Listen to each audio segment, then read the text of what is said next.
Assalamualaikum warahmatullahi wabarakatuh. Alhamdulillahi rabbil alamin. Allahumma salli ala Muhammad wa ala ali Muhammad.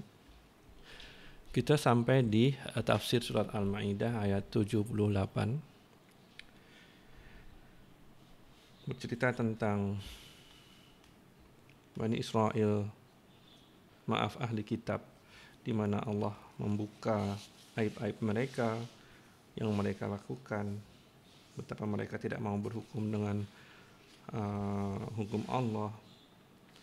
Kemudian mereka memperturutkan hawa nafsu mereka.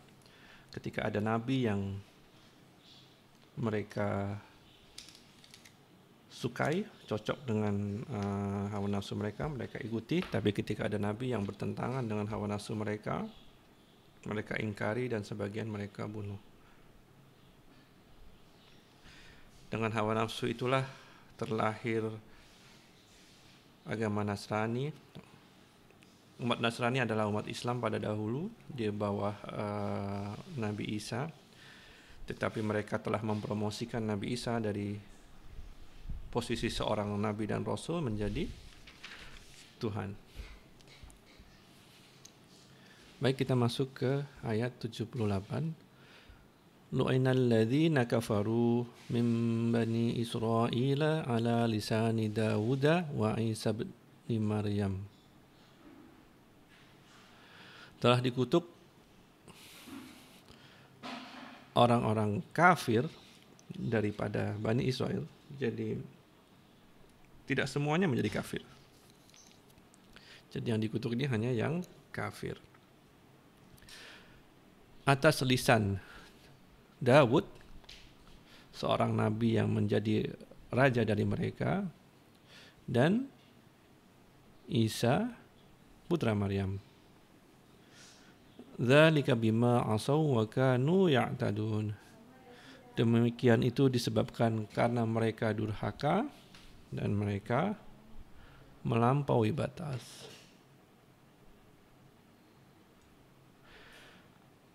Kanu la yatanahawna am munkarin fa'alu.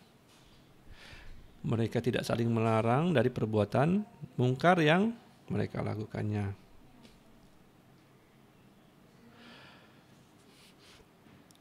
Jadi ini adalah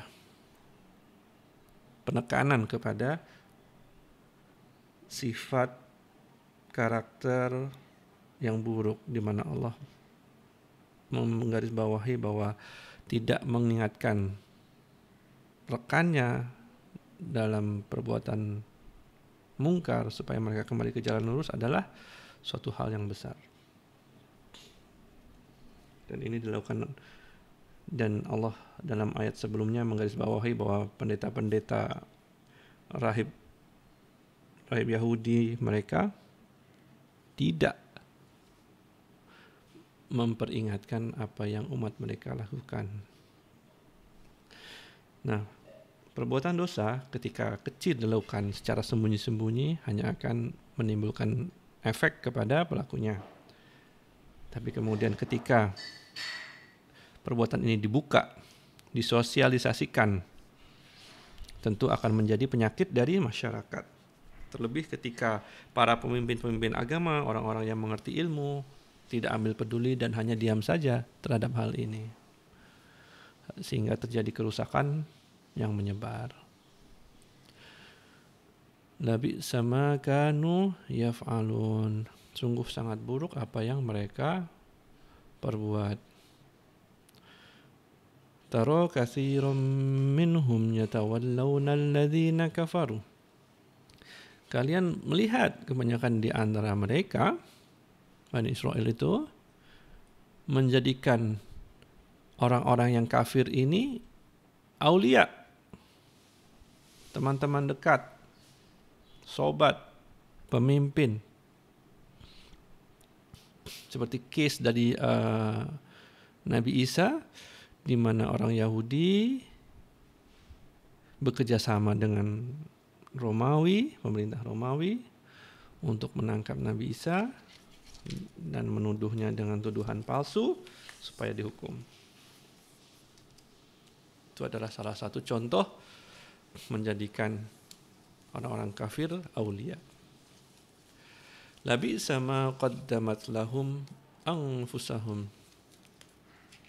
Sungguh buruk apa yang telah disediakan bagi diri mereka sendiri, yaitu an sakhitallahu alaihim, kemurkaan Allah atas mereka, wa fil adzabihum khalidun, dan di dalam siksaan atau hukuman di neraka mereka abadi.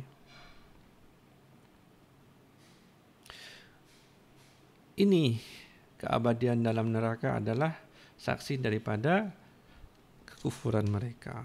Mereka sudah keluar daripada agama. Walau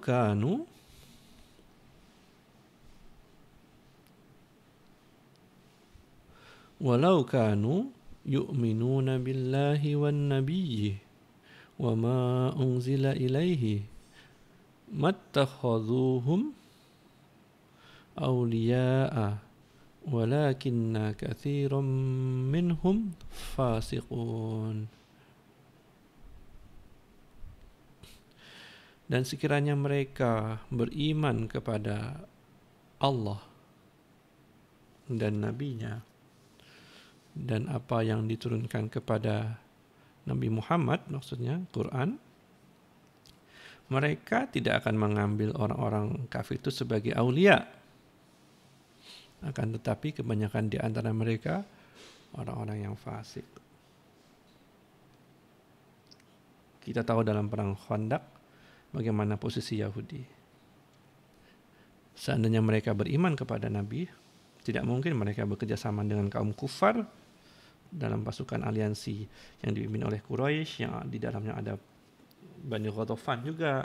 Mereka mengepung muslimin di Madinah.